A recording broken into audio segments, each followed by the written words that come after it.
Alors, je me présente tout de suite. Moi, je suis Lynn Ledoux.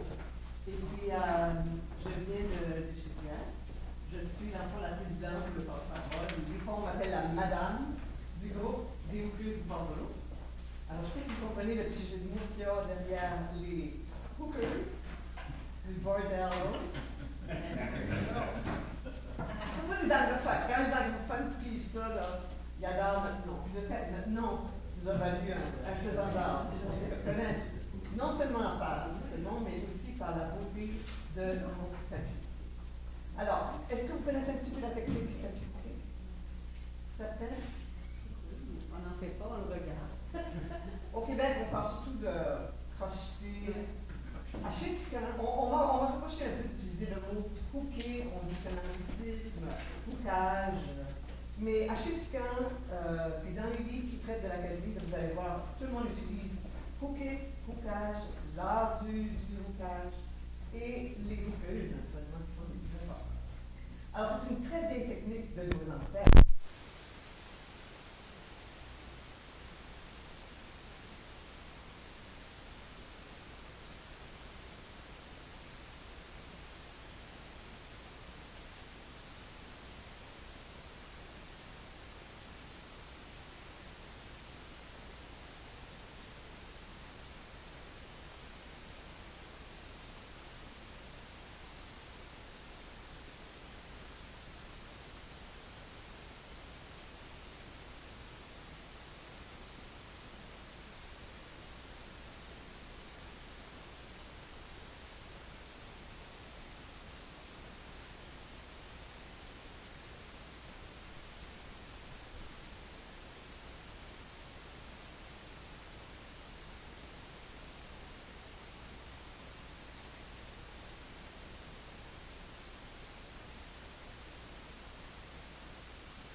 300 tapis. Et nous avons un partenariat avec le Musée du Nouveau-Brunswick, donc la banque virtuelle est logée au Musée du Nouveau-Brunswick. Donc, tous les tapis que nous avons enregistrés, on prend des photographies professionnelles, on interviewe le propriétaire, souvent ce n'est pas l'artisan, mais c'est le descendant de l'artisan. On documente l'état du tapis, s'il est abîmé, s'il est réparé, etc. Incroyable, une richesse au niveau de l'histoire de la province, par exemple, tous les ponts couverts qui sont disparus. Nos ancêtres les ont mis dans les tapis. Alors, si on ne fait pas cet inventaire-là, on va tout perdre ça. Je suis sûre qu'il y en a dans la région du Nord-Ouest. Je ne sais pas s'il y en a beaucoup. Alors, je compte sur vous pour diffuser cette information parce que c'est tout nouveau ici. Là.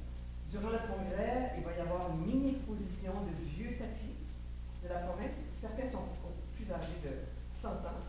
Alors, et beaucoup sont vraiment en très belle condition. Et ce qui se passe, c'est qu'il y a des personnes très âgées qui arrivent à l'entrevue pour la documentation du tapis. Et ils ont la tapis de leur grand-mère ou de leur arrière-grand-mère avec eux. Et c'est très touchant, il y a quelque chose qui se passe, des gens sont émotifs. Et pour eux autres, c'est un cadeau de pouvoir les montrer, même si c'est juste pour une heure. Mais ils savent qu'ils vont être en banque virtuelle et ça sera là pour leurs descendants. Alors, ils sont enregistrés, ils ont vraiment un numéro d'enregistrement. Alors, ici à Edmundston, l'enregistreur, malheureusement, il faut qu'il y ait un rendez-vous.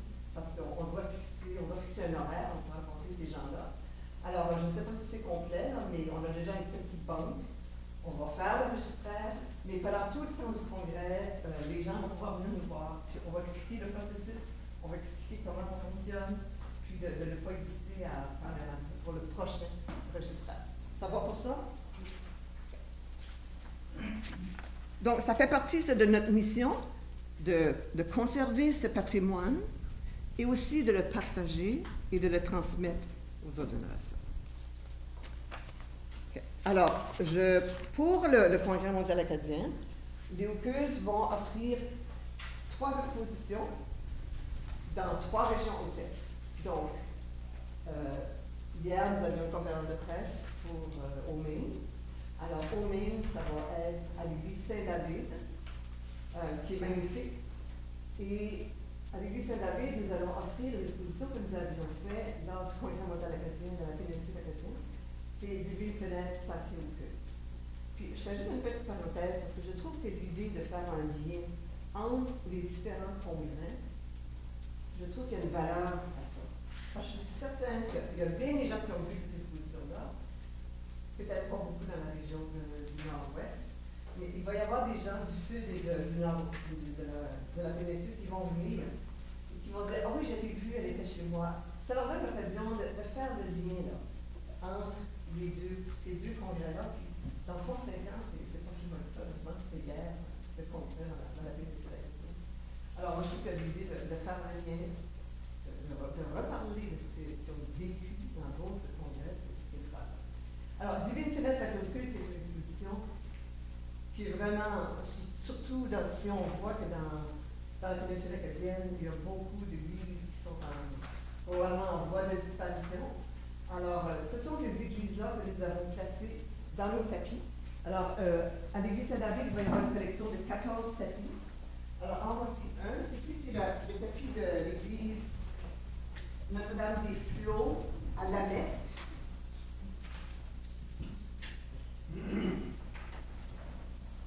Alors, dans le fond, les tapis ne sont pas nécessairement les vitraux des églises.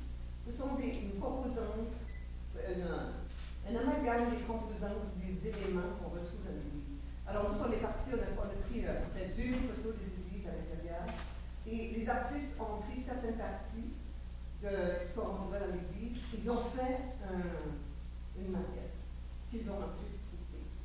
Alors, dans toute cette exposition-là, il y a beaucoup de symboles religieux qui ressortent, par exemple la croix, l'agneau, la gerbe de blé, etc.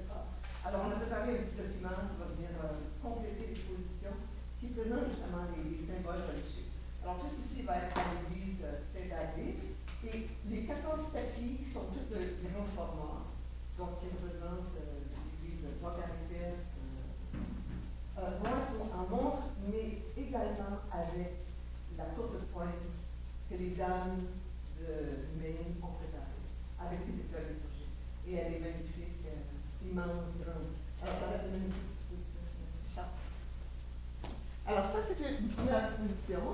La deuxième va être à Paddington. Alors, Paddington, qui est un beau petit village, je vous avais joué hier, ça m'a vraiment expliqué beaucoup d'enthousiasme, comme au même d'ailleurs, grâce à Father Jacques. Father Jacques est juste un rôle important. Mais à Paddington, ce qu'ils ont trouvé, ils vont préparer un petit sketch. Ils vont passer de village en village, de Lac Baker à Paddington, une classe au Maine, je suis sûre. Partage Maine. Puis c'est dans le fond, c'est l'histoire à la recherche des brins de laine, des tapis. Puis ils ont fait, on leur a donné de la formation l'année passée. Puis ils ont réalisé 2 beaux tapis du drapeau acadien et puis de l'église de Granby. C'est magnifique. Et ils leur vendent justement des petits brins de laine. Alors, ils vont partir de village en village pour trouver les petits brins de laine. Alors ça va être vraiment intéressant. Ça, c'est chapeau. Alors en plus, ils ont les 2 beaux tapis qu'ils ont réalisés. Alors les femmes sont vraiment fières. Et notre exposition, c'est Symphonie en H majeur. C'est une exposition qu'on a faite en 2011 et qui est inspirée de la musique. Donc, entre autres, une des autrices s'est inspirée de la musique de Marc Beaulieu, qui travaille avec le conteur mondial acadien, qui est musicien. Alors, j'ai dit, la musique vraiment éclectique, que ce soit Bizet, Ravel, Beethoven. Et ce qui se passe, ce qui est intéressant, c'est que, dans le fond, la technique du cache, c'est comme une méditation. Il y a des techniques à un tel point des fois, on a mal à la main. Mais c'est vraiment une méditation. Et la musique, qui est rythmée, et elle s'accorde bien avec la technique du routage. Alors ça, c'est une découverte qu'on a faite qui est vraiment à poursuivre, à développer. Fait que vous allez voir, c'est très contemporain. Notre exposition est vraiment la plus contemporaine. Et à faculté, il y aura 20 tapis. Ils sont tous 40 à 40 et ils sont très colorés, inspirés de la musique. Et ici, à Edmundston, alors nous avons vraiment le plaisir et l'honneur de présenter une exposition qui sera un hommage à Claude Roussel. Quand j'en parle, je respire aussi, parce que pour moi, c'était un cadeau que Claude Roussel nous a fait. Claude Roussel, vous savez, il est originaire de Edmundston. Il a maintenant 83 ans. Il habite à Capelé. Il a eu une carrière, à fond, internationale. Il est vraiment, pas comme moi, il a amené les artistes dans le monde de la modernité. Il a eu un impact, une influence sur plusieurs générations d'artistes de la poésie, particulièrement du nouveau monde. Vous avez ses œuvres ici à Edmundston, vous avez aussi ses œuvres qui se trouvent au Japon, à Kingston, à Saint-Jean. Et Claude a eu en fait carrière. Et c'est lui qui nous a approchés un jour d'été sur la plage. Il avait vu notre exposition de symphonie. Il disait, moi j'ai des dessins, j'ai des croquis qui datent de 1950, qui n'ont jamais été publiés, qui sont dans mes tiroirs, qui dorment là. Et je crois que ça s'appliquerait bien à la technique du routage. Il avait absolument raison. Parce que on ne peut pas prendre n'importe quel dessin pour faire un tapis, ça prend quand même des lignes. Et le style de Claude est vraiment linéaire et très moderne. Alors, pour nous, c'est un cadeau. On a reçu une trentaine de croquis. Les femmes ont choisi le dessin qui leur convenait. Je vais vous parler de moi. Moi, je viens de Drummond, de Nouveau-Brunswick. Puis mon père est cultivateur. Alors, moi, la terre, puis la récolte de ma vie de jeunesse. Il y avait un magnifique dessin qui était la récolte de terre. Alors, c'est le tapis que j'ai fait. Puis les 36 par 72, c'est au moins 500 heures de travail. Mais c'est des heures de passion. Alors, comme je te disais tantôt, quand c'est méditation, passion, on ne compte pas les heures. C'est ça la beauté, c'est un projet d'hiver. On fait ça pendant les mois d'hiver. Le temps passe, mais à la fin, on a un truc. Pour l'exposition de Roussel, vous allez voir, on touche beaucoup à la foresterie, parce que c'était les années 50 de Claude. Alors, c'était au début, quand il était ici, il venait d'écouter Edmundston. Alors, vous allez voir ces dessins, nos tapis touche beaucoup le thème des arbres, de la forêt, de la foresterie. Je vais vous en montrer un pour moi qui est extraordinaire. Alors ici, c'est les bûcherons.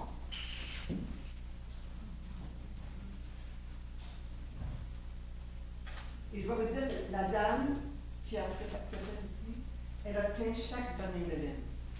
Alors, vous pouvez vous imaginer tout le travail qu'elle a fait. C'est un travail minutieux, elle travaille toujours, elle ne peut pas faire autrement. Elle, c'est tout uni, tout égal. Mais vous voyez le dessin, 250, c'était déjà très contemporain. Vous en montrez un autre. Alors, ça aussi, vous allez vous reconnaître. C'est que les papiers. Alors, ça, c'est la transposition. C'est des arbres au bois, au papier. Fait que c'est vraiment tout. Et le dessin, je peux vous dire que le dessin était tout petit comme ceci, là. Par contre, il avait fait ça sur un petit croquis. La maquette, peut-être que j'avais eu le temps de faire la maquette, elle n'avait pas été acceptée comme œuvre d'art. Il l'a gardé, mais c'était juste en noir et blanc. C'était juste. L'artiste a mis un petit peu de couleur pour ne pas brimer un peu l'artiste. Mais dans cette raison, moi, je dois dire que le créativité est plus beau que le j'en ai voilà. Je vous en montre un dernier, puis on va voir quoi. Alors là, ici, vous voyez les arbres, mais c'est des arbres très futuristes. Alors,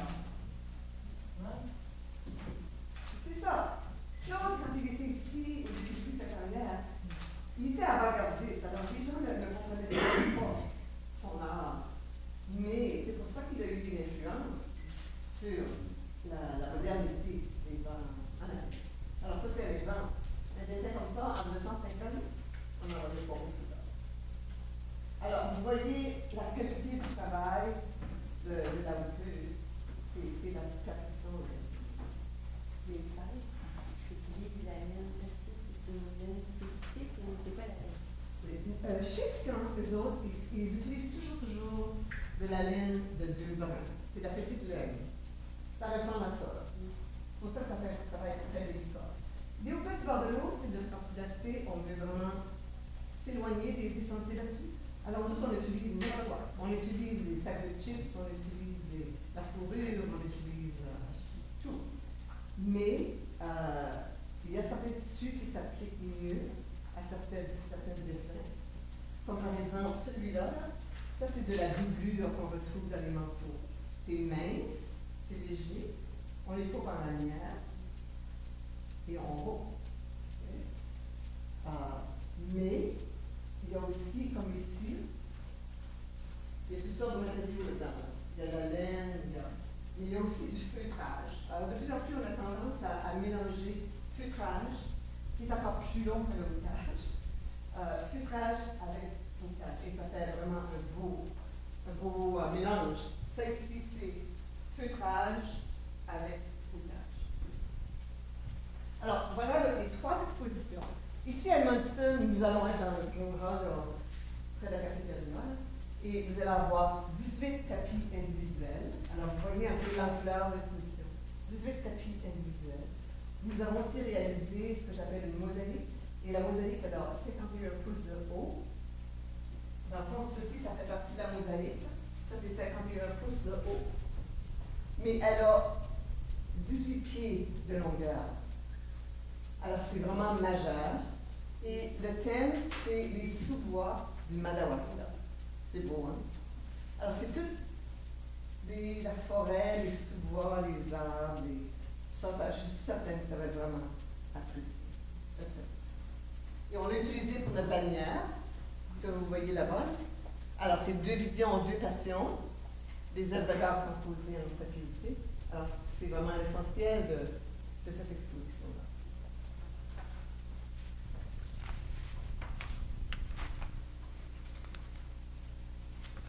Et, comme dernière information, c'est Claude, dans tout ce mouvement des hookers. Je fais des blagues, je fais du Claude a passé 2 ans avec des hookers, il a mis au ciel. Puis Claude a beaucoup des femmes. Alors c'est vraiment, ça a été un 2 ans spécial. Mais ça l'a activé son besoin de créer. Et on a décidé, donc, lui a fait de créer une œuvre en sculpture, conjointement avec une hookeuse, sur un thème commun. Et ensemble, ils en ont discuté. Ils ont choisi le porc-épée comme animal qui représente bien la région du Bonaventure. Alors, Claude a fait une sculpture sur le porc-épée. Et Daniel Ouellet a fait un tapisserie en utilisant les piquants du porc-épée. Alors, on a vraiment hâte de vous présenter ces deux œuvres qui vont être présentées de façon spéciale lors du vernissage. Alors, pour juste rapidement, les vernissages, on a différentes dates.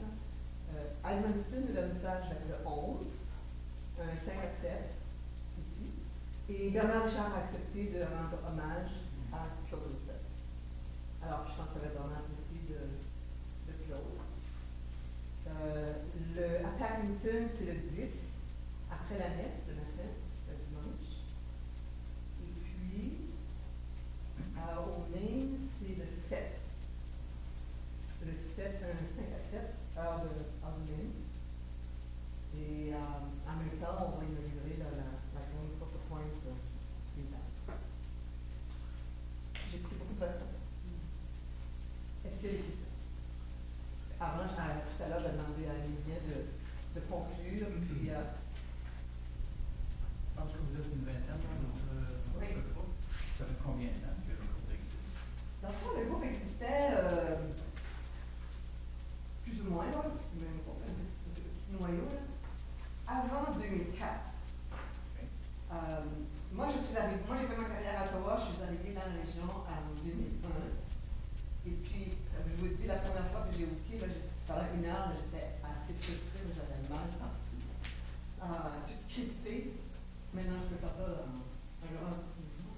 Donc, moi, je dis que nous fêtons en 2014 notre 10e anniversaire.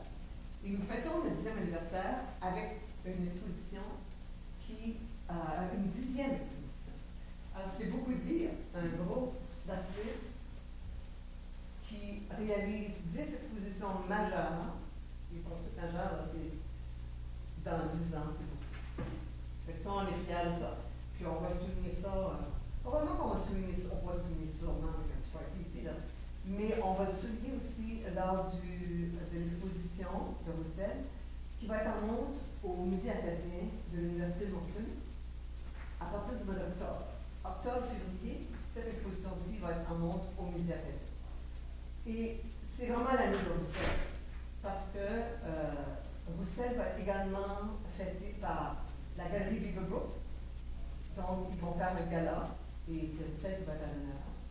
Va être également fêté par une rétrospective de ses œuvres par l'Université de Moncton, à la Gaume, que Roussel a fondé. Et puis, au Musée du Nouveau-Brunswick, probablement en 2015, printemps 2015, et aussi par la ville de Moncton. Alors, c'est vraiment son année. Les 3 expositions que vous allez avoir, le 7, 10 et le 11 août, le 11 août, c'est le vernissage. Et les expositions vont être pour le CMA jusqu'au 24 août. Oui. Oui, c'est juste pour le CMA. Oui, du 8 au 24 août. Si on revient à l'appel au public que vous faites au niveau de l'inventaire, est-ce que c'est une collection supplémentaire pour laisser de crédit ou bien on veut l'intégrer dans une vision globale au niveau de la province? L'intégrer, absolument. Nous voulons avoir les 4 régions. On travaille toujours dans 4 régions de la province. Et comme nous avons déjà de magnifiques exemples, la région de la République acadienne, du sud, puis de l'ouest, nous tenons vraiment à avoir un registre allemand. C'est la première tentative au nord-ouest? C'est la première tentative, oui. Puis on espère qu'il y en aura d'autres, il y en aura sûrement d'autres. Mais tout va dépendre du nombre de tapis qu'on va pouvoir identifier. Puis on encourage vraiment les gens, même si le tapis est brisé un petit peu, même il faut qu'il soit un peu sale, c'est pas grave. L'important, c'est de le documenter et de pouvoir garder ça en banque pour les futures générations. Au niveau de la tradition régionale, est-ce qu'il y a réellement un historique de création de ce type de pièces? Dans la région, on n'est pas certain. C'est pour ça que nous, on est vraiment intrigués. On sait qu'il y en a, mais moi, je n'avais pas encore vu un. On a vraiment hâte de pouvoir comparer on peut dire maintenant que les anglophones et les francophones, les acadiens, traitent cette habileté de façon différente. Que ce soit au niveau des couleurs, que ce soit au niveau des matériaux, leur choix de thème. Alors, j'ai vraiment hâte de voir ce qu'on va pouvoir découvrir dans la région du Nord-Ouest. Ça va être une première collecte de données qui va permettre d'élargir, pour une fois, une perspective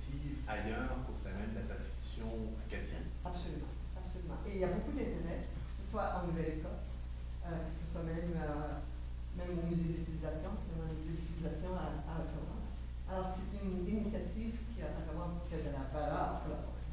Une dernière question. Si on en a un à la maison, vous l'apportez où, quand, comment? C'est-à-dire que venez nous voir durant le congrès mondial. On va vous donner comme le processus, parce qu'il faut prendre un rendez-vous. Puis pour le registre de ça, on va faire durant le 12, je pense le 12. Il faut avoir un rendez-vous. Donc, mais pour les prochains registres, moi j'aurai votre nom, j'aurai vos coordonnées, etc. On communiquera avec vous pour prendre un rendez-vous. Donc, le 12 août, il faut se rendre à l'UMCA, il faut se rendre où avec notre hôtel? Là où les expositions, Il y en a 3, c'est 3. Mais ça va ici à Edmonton. Oui. C'est là où les mutueuses vont être sur place pour accueillir les gens, pour expliquer la technique, on va avoir des démonstrations sur cela.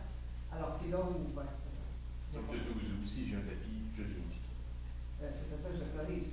Si vous avez un rendez-vous avec un tapis, vous venez ici. Mais si vous n'avez pas de rendez-vous, vous pouvez venir chercher l'information. Vous dites, madame, vous dites que vous avez eu 10 expositions en 10 années. J'imagine que majoritairement c'était au Nouveau-Brunswick. Est-ce que c'est la première fois d'avoir une exposition, parce que vous avez tourné, c'est tout? Non, nous sommes allés à Chicago, à Québec, nous sommes allés à la ville de Québec lors des fêtes de la Nouvelle-France. Ok, donc les expositions n'étaient pas seulement au Nouveau-Brunswick, Non, un petit peu non. partout. On a une bonne réputation. Ok.